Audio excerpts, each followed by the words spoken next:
Hi, hello everyone. My name is Janique and I'm a documentalist with a focus on information technology at the radio television in Switzerland.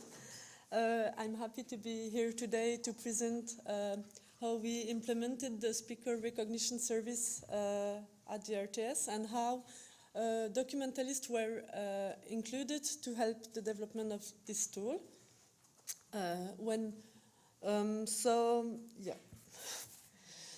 I will use the word documentalist in this presentation, but it's the same meaning as archivist or any other archive practitioner. So we've done a lot in the last few years about AI tool, but in this presentation I will focus on the speaker recognition. Of course, all the automated tools that we developed before helped us and were sometimes partially used in the development of the speaker recognition service. The ultimate goal is to create metadata in the archive database and to help us open the archive and find improve the searchability of our content. What helped a lot in this process is that our documentalists are already aware of AI tools and like the facial recognition and the visual search, because they are in production since 2018-19 and they are used sometimes daily by the documentalists. So we had business specialists that already were aware of AI tools and had some idea of what we wanted to do with the speaker recognition. What was great too is that our development team is in-house. The developers and data scientists work specifically for the archives with open source model and software that they tailor specifically for our needs. At first, I want to show you how it works, so you can really grasp how we worked and how we included the documentalist. After this, I will talk about the roles they had in this process and a bit more generally in an AI world. So, how does it work? We have a platform where all the AI tools that we developed are administrated. It's called RTS AI. So we decided to add the speaker recognition there. And the first thing that we need is a database of vocal segments from public figures that we want to recognize in our archives. We use the same database that we created for the facial recognition. And now it has evolved to include voice prints.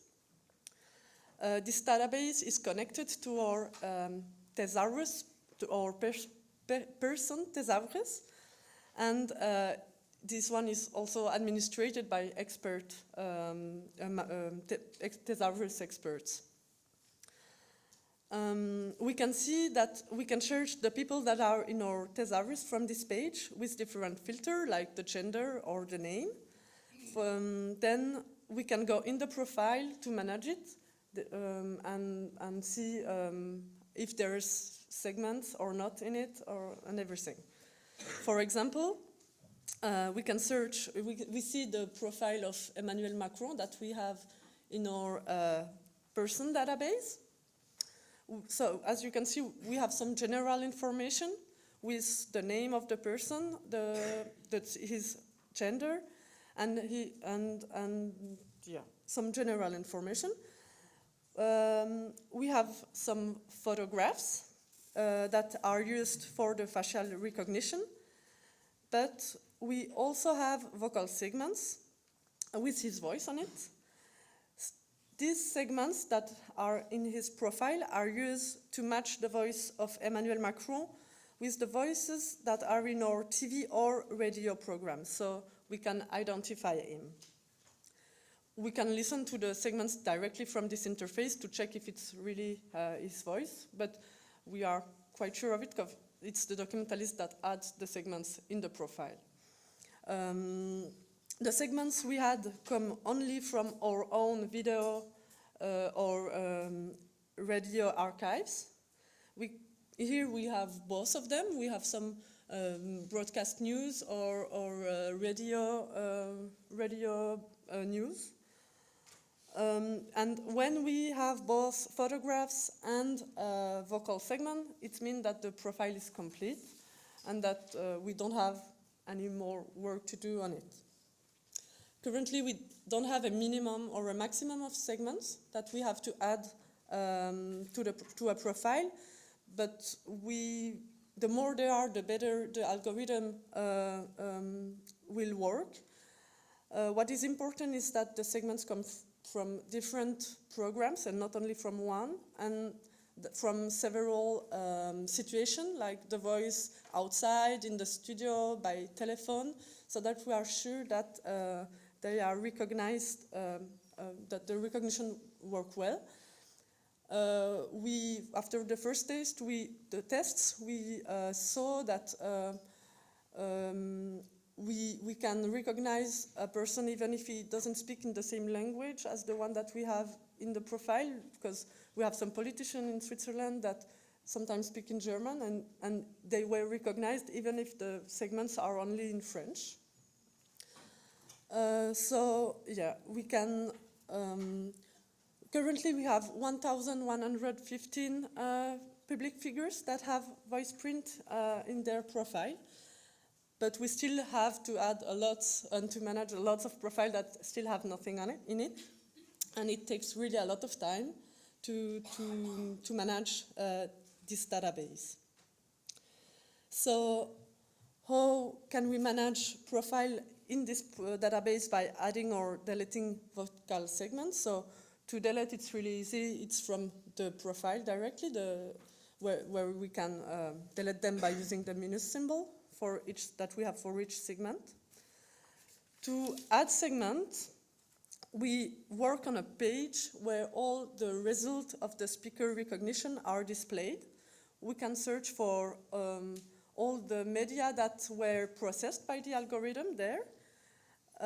Right now, our speaker recognition algorithm is analyzing all our current production. The media that are archived in our media database are processed automatically, and the result can be analyzed and used to complete the profile by documentalists. Here we have the result of the speaker recognition for one of our evening broadcasts. We can see that we have clusters of all the voices that are in the media. For each voice, the algorithm tries to match the vocal prints of the voice with the ones that are in our profile database. We can see that some people here are already recognized because their vocal profile is done. They are in green, up there. They are in green and have a confidence score above 70%. Here we see that Emmanuel Macron has a score of 80%, so the algorithm is almost certain that it's really him that is speaking in the media. Some are in orange. This means that the algorithm isn't sure if it's the correct identification. This can be because the profile isn't strong enough in the database, or because the vocal segment from another person in the profile database is similar. For example, here we have Marco Chiesa. Marco Chiesa. His score is 63, so it's quite low. And it isn't above the threshold of 70 that we implemented. So it doesn't mean that it isn't him. So if we listen to this segment and we know that it's him, we can add them to the profile, and then the algorithm will recognize him. Because we as documentalists know who is speaking in our program, it's really easy to add by a simple click, a vocal segment to the right person in our profile database.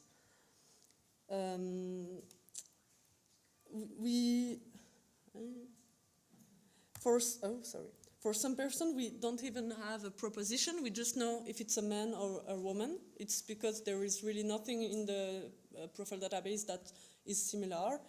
But the algorithm can tell if it's a woman or a man, so that helps us a lot, because if we know that we are looking for the voice of a woman that we want to add in the database, we can just listen to those and find her, and we can open our media player, and see who's on screen, if it's a TV show, TV programs. So yeah, it's really easy to manage from there. But as said before, the goal is to create metadata with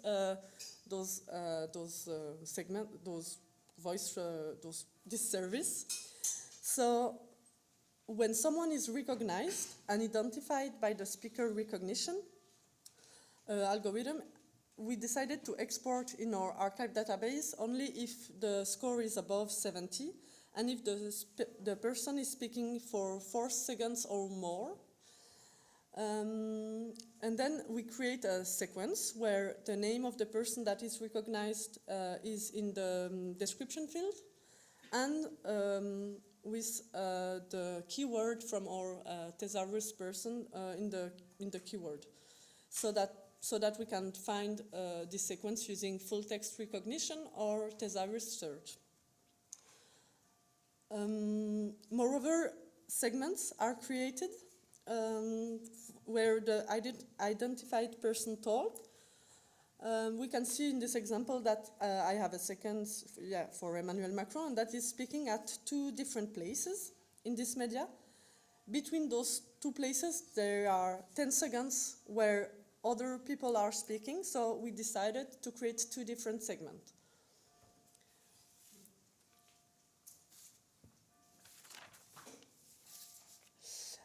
And in addition, we can see the segments created in our player in a specific window. This allows us to navigate easily through them, so that we can listen to them, or maybe if we want to reuse them, we can really quickly download them. The creation of such metadata allows us to do new kind of search. We can now easily identify who speaks, when, and about what. For instance, if we want to find a specific sentence or from someone, or if we want to find all the time someone talk about a specific topic, we can combine searching for the speaker and or speech to text. What we want to work on now is how the results are presented. We're working on a new timeline that will present the result more clearly and that aggregate all the metadata. So that's how worked the speaker recognition service, a profile database with all that we must manage, and an algorithm that extracts vocal prints from our media and then compares them to the one we have in our profile database. Then the results are exported when they are above the threshold that we fixed and are longer than 4 seconds. So now that I show you how it works, I want to talk about the roles the documentalists had during this development. So because we work in an agile framework, the roles were various in this process, and our inputs were asked regularly. Even now that it's on production, we still are micro-tuning several things to improve our tool, and our roles are constantly evolving. So what kind of role did we have? First, the documentalists were asked by the development team to define and communicate the business needs and the specification. So the first role was to be the business expert. For instance, we had to determine which parameters to implement, like what to do when 2 people are speaking at the same time, what validation threshold to choose, or how the interface, RTS AI, had to function to be user-friendly and efficient for daily work. So not only on the algorithm, but on the interface too. We also had to choose, for example, if we were ready to accept algorithm mistakes and have more result export in our archives database, or less result but less mistakes, because if the validation threshold is too high, we're going to miss some identification. On the contrary, if it's too low, we increase the risk of having false identification, but we'll have more result in the archive database. So it's really important to choose the right parameters, and that archive practitioners take a stand on what is acceptable in an archive database. In this role, we also have the shared duty to implement this tool in an ethical and accountable way. Then we had the role of profile database managers, because we use our thesaurus to create the profile that must be completed. This thesaurus is administered and controlled by thesaurus experts who define who we can create. This list of public figures, of course, evolve every day and increase, so we must manage our profile database and add vocal segment continuously so that it's up to date. This means that this role will remain in the future and is a big part in the success of the speaker recognition. Next, we were testers, because tests needed to be done to check that we could work efficiently with the interface, and then we had to communicate those results to the development team. Even when it wasn't in production, we were already trying to work with it on a test platform, and this tester role is constant as well, as the documentalists are asked to give feedback regularly, not that they are using it in their everyday work. Finally, the documentalists had to analyze the results of the algorithm to, for instance, confirm the validation threshold that we had determined when in the role as business expert. After several tests, as you saw, we decided that the result above 70% are valid, and we implemented this threshold when we put the service in production. It's because of those analyses that we are quite confident in the metadata that are created in our archives database. The result of the speaker recognition algorithm are still analyzed now that more of our content is processed by the algorithm, and the different parameter can still be adapted as needed, because at first we had a small amount of media that we processed and we chose the parameter with those, but now since January everything is processed by the algorithm, so we have a lot more data sets to analyze, and we can really check if it's still good or not. This is probably a new role in the context of development of new AI tool that documentalists must take on, yeah. So now that I explained how the roles documentalists had in this context, I want to take a step back and talk about roles documentalists have taken on and will continue with tools like that in an AI world. So where a number of metadata created and available will increase exponentially, documentalists will continue to be responsible for the quality and consistency of data in archive database. This quality and consistency ensure that content is retrievable and reusable. And by knowing which metadata we need and want to get to help create the workflow to get them is a new role documentalists have to take. In this role, we also have to check the quality of the data created by the algorithms.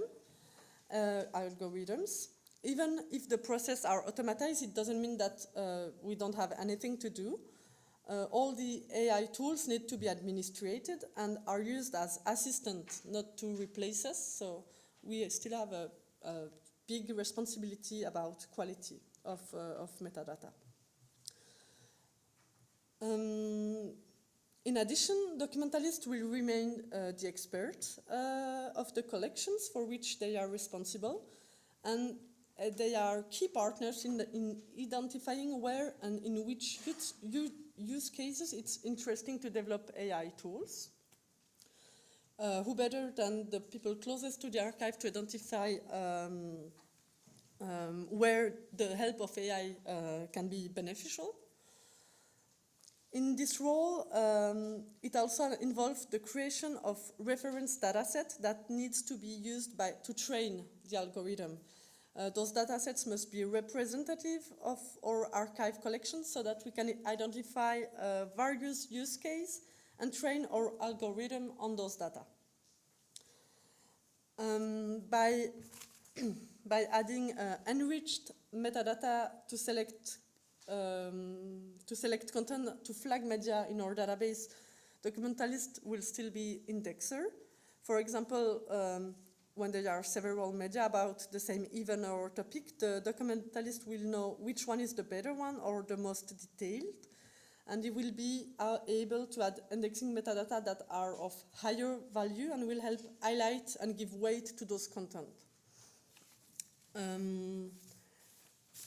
The AI really helps to tackle the huge amount of content that we must deal with and create a lot of metadata, but to give the context around those documents and a qualitative perspective is still given by the documentalist.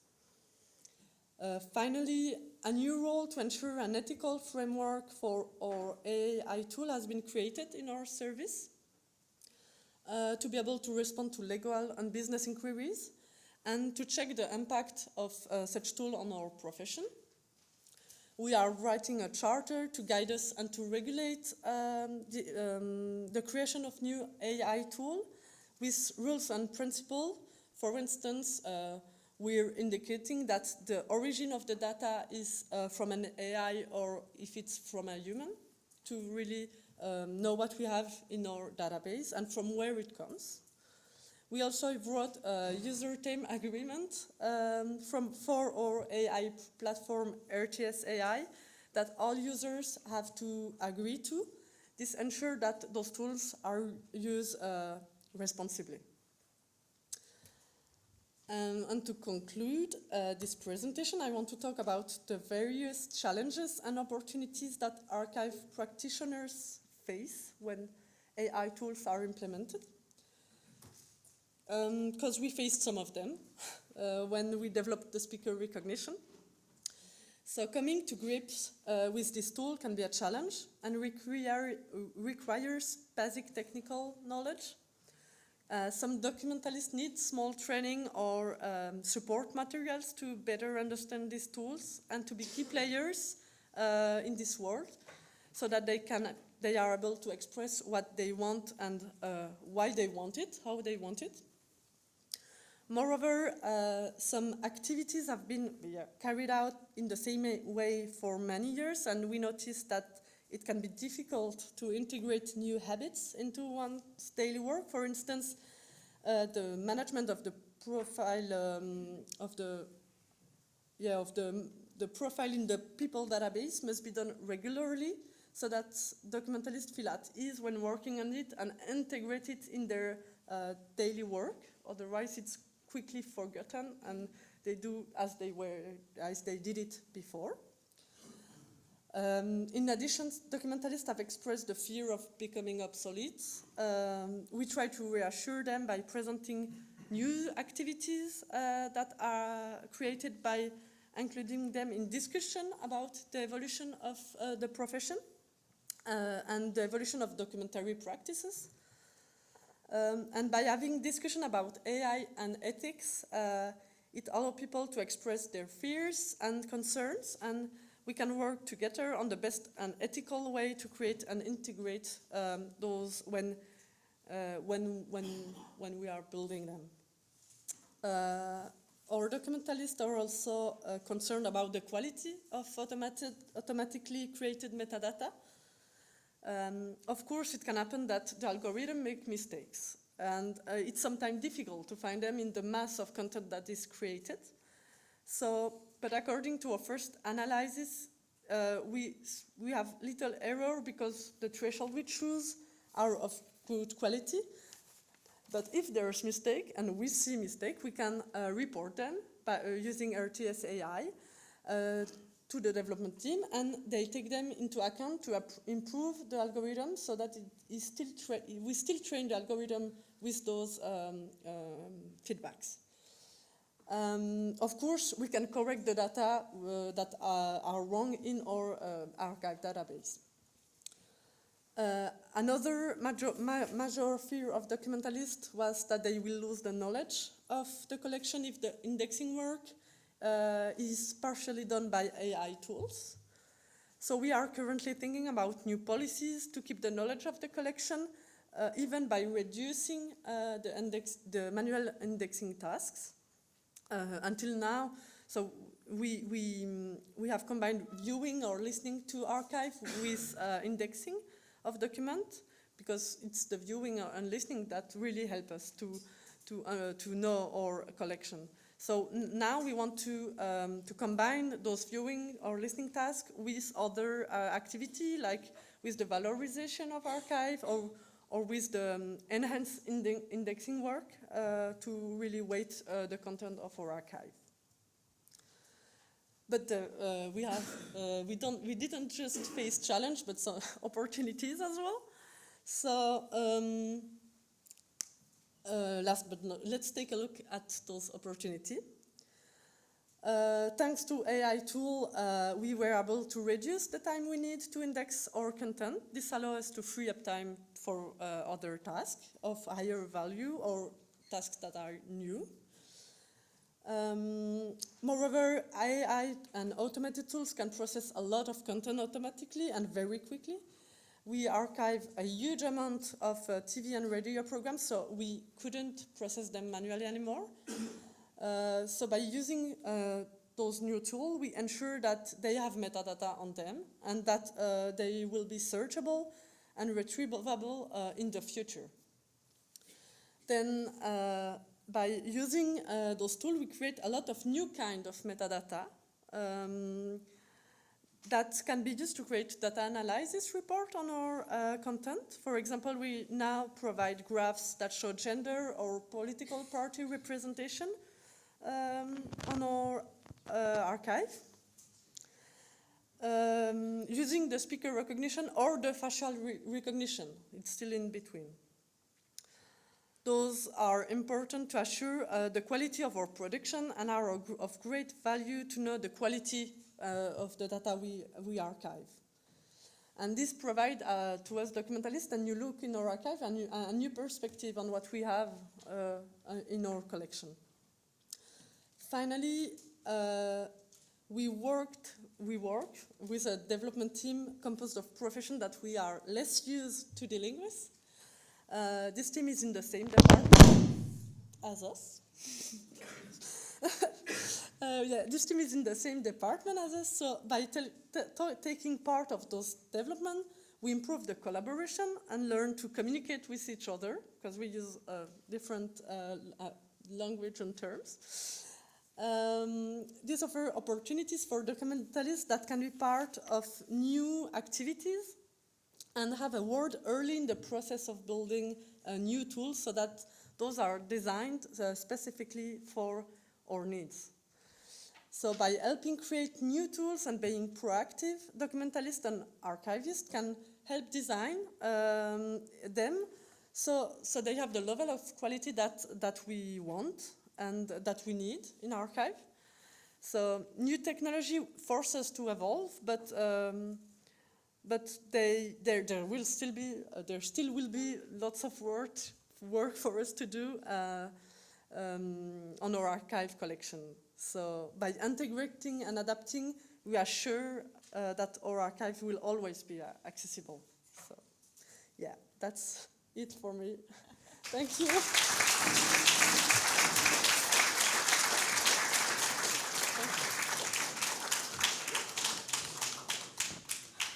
We have time for a quick question, if anyone has one. Tim? We're happy to hear that you feel like it's an improvement and a help and not a threat as well. So, True.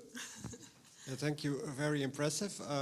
one quick question. It's Yes. quite nitty-gritty, so if it's too much, we can move it to a break. But I'm curious, with this threshold of 0.7, what is roughly, how many % of your labels are correct, and what kind of effort you still do below this threshold to increase the coverage? Yeah, I think we to be honest, we still are working on the KPI to really understand the result, but actually it's more the documentalists that see the result and check if it's right or not. But I don't have a number to give right now, but I'm not sure we want to lower this threshold because if the profile are strong and are up to date, they will be higher. The result will be higher. So we don't need to lower the threshold to have more identification. What we need is to work on the database to really recognize more people. But I don't think it's about the threshold. It's more about the quality of the profile database. I think one more? Who decides who's worthy to be recognized? So, yeah, documentalists, no. We use the person thesaurus, and we have a strict policy of only identifying public figures. We can't use it to find you, for example. But we have policies about who we create or not in this thesaurus that are we had politicians, artists, and person like that. But it's more about if they are a public figure or not, and sometimes it's a bit I don't know the word. It's human decided, so it's not always. If I choose or if you choose, maybe we won't have the same opinion. So, but that's okay. And we check how many times this person are in your archive collection. So if it's someone that is like in our archive 100 of times, we think that maybe it's important to create him or her. And if it's just one time, maybe it's not so important. So it's like that we choose. Thanks again. Yeah.